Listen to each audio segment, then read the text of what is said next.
Archbishop Desmond Tutu was a South African Anglican bishop and theologian known as an anti-apartheid and human rights activist. He was the Bishop of Johannesburg from 1985 to 1986 and then the Archbishop of Cape Town from 1986 to 1996, in both cases being the first Black African to hold the position. Theologically, he sought to fuse ideas from Black theology with African theology. Desmond Emeritus Mpilo Tutu was born of mixed Xhosa and Motswana heritage to a low-income family in Klerksdorp, South Africa. Entering adulthood, he trained as a teacher and married Nomalizo Leah Shenxane in 1955, with whom he had 4 children. In 1960, he was ordained as an Anglican priest and in 1962 moved to the United Kingdom to study theology at King's College London.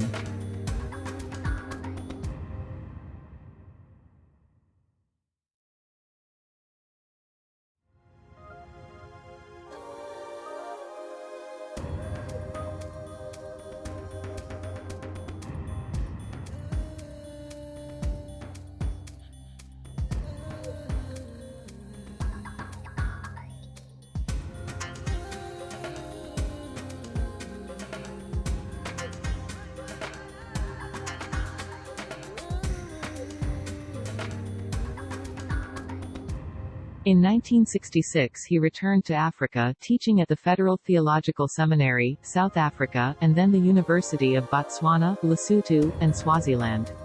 In 1972, he became the Theological Education Fund's Director for Africa, a position based in London but necessitating regular tours of the African continent.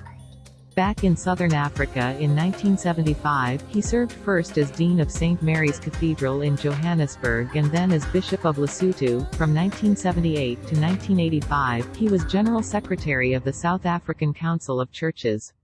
He emerged as one of the most prominent opponents of South Africa's apartheid system of racial segregation and white minority rule.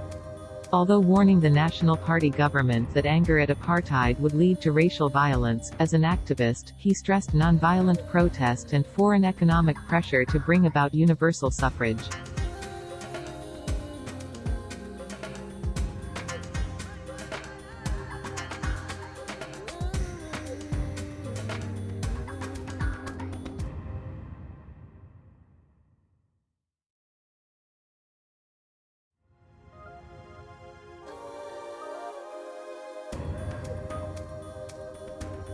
In 1985, Tutu became Bishop of Johannesburg and in 1986 the Archbishop of Cape Town, the most senior position in Southern Africa's Anglican hierarchy.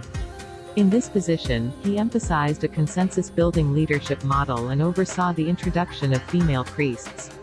Also, in 1986, he became president of the All-Africa Conference of Churches, resulting in different tours of the continent. After President F.W. de Klerk released the anti-apartheid activist Nelson Mandela from prison in 1990, and the pair led negotiations to end apartheid and introduce multi-racial democracy.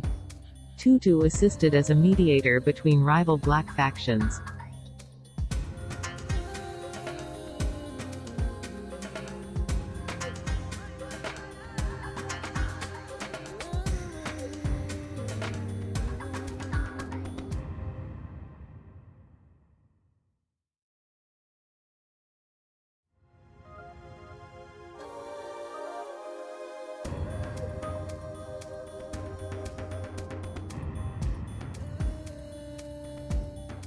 After the 1994 general election resulted in a coalition government headed by Mandela, the latter selected Tutu to chair the Truth and Reconciliation Commission to investigate past human rights abuses committed by both pro- and anti-apartheid groups. Following apartheid's fall, Tutu campaigned for gay rights and spoke out on a wide range of subjects, including the Israeli-Palestinian conflict, his opposition to the Iraq War, and his criticism of South African President Thabo Mbeki and Jacob Zuma. In 2010, he retired from public life. As Tutu rose to prominence in the 1970s, white conservatives who supported apartheid despised him. Many white liberals regarded him as too radical, many black radicals accused him of being too moderate and focused on cultivating white goodwill, while Marxist-Leninists criticized his anti-communist stance. He was widely popular among South Africa's black majority and was internationally praised for his anti-apartheid activism, receiving various awards, including the Nobel Peace Prize. He also compiled several books of his speeches and sermons.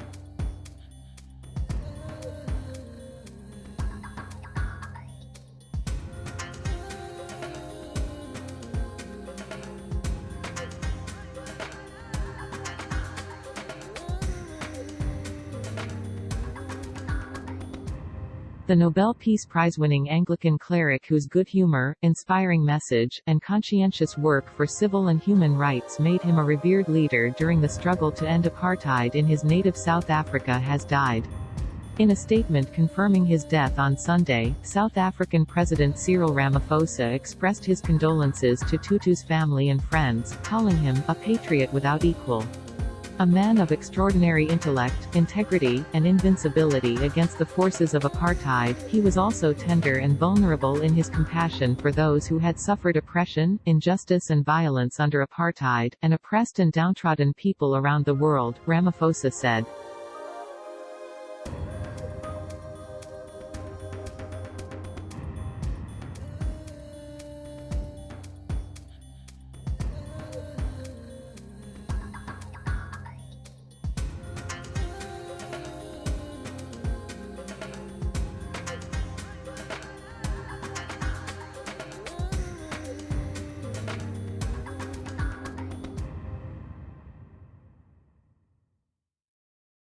Tutu had been in ill health for years. In 2013, he underwent tests for a persistent infection, and he was admitted to the hospital several times in the following years. For 6 decades, Tutu, known affectionately as the Arch, was one of the primary voices urging the South African government to end apartheid, the country's official policy of racial segregation. After apartheid ended in the early 90s and the long-imprisoned Nelson Mandela became president of the country, Tutu was named chair of South Africa's Truth and Reconciliation Commission. The Nelson Mandela Foundation called Tutu's loss immeasurable. He was larger than life, and for so many South Africans and others around the world, his life has been a blessing, the foundation said in a statement. His contributions to struggles against injustice, locally and globally, are matched only by the depth of his thinking about the making of liberatory futures for human societies.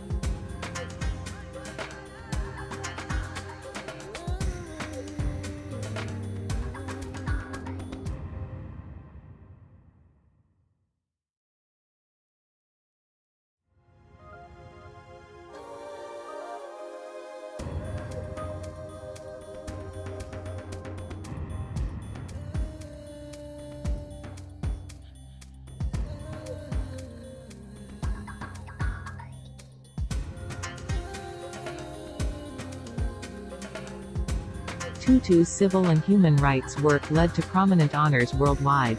Former U.S. President Barack Obama awarded him the Presidential Medal of Freedom in 2009. Obama called Tutu a mentor, a friend, and a moral compass after his death.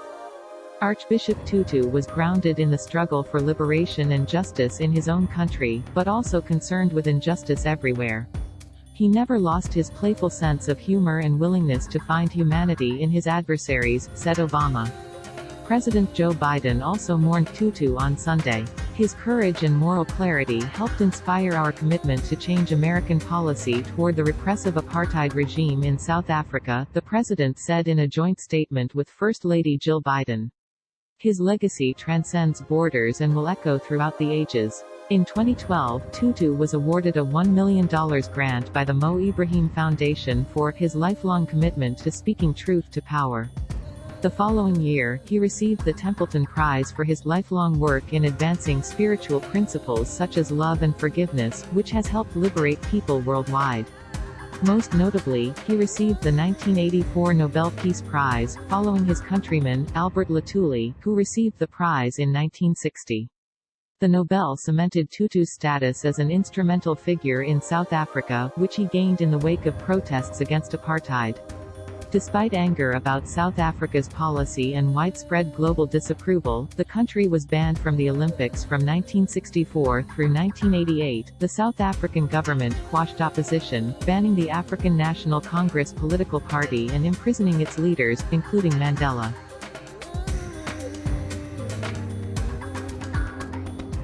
Tutu's work was not done, however. In 1995, Mandela appointed him chair of the Truth and Reconciliation Commission to address the human rights violations of the apartheid years. Tutu broke down at the TRC's first hearing in 1996. The TRC gave its report to the government in 1998. Tutu established the Desmond Tutu Peace Trust the same year. He returned to teaching, becoming a visiting professor at Emory University in Atlanta for 2 years and later lecturing at the Episcopal Divinity School in Cambridge, Massachusetts. He published a handful of books, including No Future Without Forgiveness 1999, God is Not a Christian 2011, and a children's book, Desmond and the Very Mean Word 2012.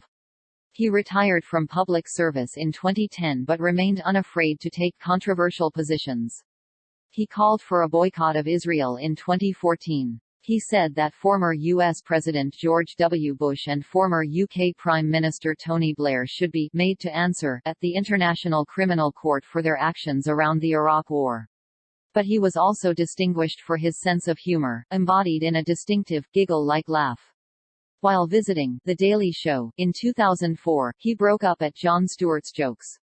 And he poked fun at On Being interviewer Krista Tippett in 2014, scolding her for not offering him the dried mangoes, his favorite, she'd brought along. However, despite all the praise and fame, he told CNN he didn't feel like a great man. "What is a great man?" he said. "I just know that I've had incredible opportunities. ... When you stand out in a crowd, it is always only because you are being carried on the shoulders of others." He added that for all of his good works, there may have been another reason he had so many followers. "They took me only because I have this large nose," he said. "And I have this easy name, Tutu." Tutu is survived by his wife of more than 60 years, Nomalizo Leah Tutu, with whom he had 4 children, Trevor, Teresa, Naomi, and Mpho. Tutu was a committed Christian since boyhood. Prayer was a big part of his life. He often spent an hour in prayer at the start of each day and would ensure that a short prayer preceded every meeting or interview that he was part of. He was even known to pray often while driving. He read the Bible every day and recommended that people read it as a collection of books, not a single constitutional document. "You have to understand is that the Bible is a library of books and it has different categories of material," he said.